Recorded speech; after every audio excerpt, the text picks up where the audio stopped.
నిన్నటి big boss ఎపిసోడ్లో దివ్యల మాధురి గారు రీతు గారు గొడవపడడంలో మీకు ఎవరు కరెక్ట్ అనిపించారో ఒకసారి కామెంట్ చేయండి. సో నాకైతే నా వెళ్తా అని ఎప్పుడైతే ఆవిడ గట్టిగా అరవడంతో జనాలకి చిరాకు వచ్చిందేమని ఫీల్ అయితే నాకు వచ్చింది.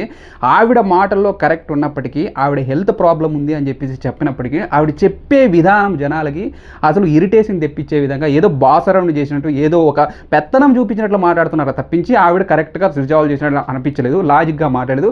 సో రీతు గారికి పాజిటివ్ వచ్చింది ఫస్ట్ టైము. సో మాధురి గారు ఏంటంటే ఎవరికైతే నెగిటివిటీ ఉందో వాళ్ళందరినీ కూడా పాజిటివ్ చేసుకుంటూ పోతున్నారు. మొన్న దివ్య మీద గొడవపడి దివ్యకి చాలా పాజిటివ్ మైలేజ్ పెంచారు.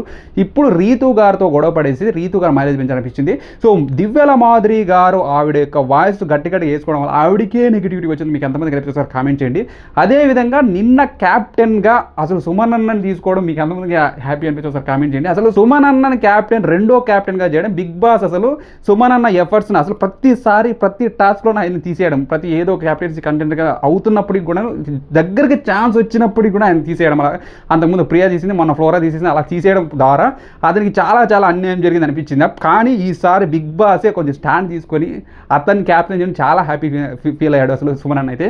సో మీకు ఎంతమందికి సుమన్ అన్న క్యాప్టెన్ అవ్వడం మీకు ఎంతమందికి హ్యాపీ అనేది ఒకసారి కామెంట్ చేసి చూద్దాం. ఫుల్ వీడియో కావాలంటే కింద లింక్ క్లిక్ చేసి ఛానల్లో మొత్తం వీడియో ఉంటుంది ఫ్రెండ్స్, ఒకసారి చూడండి.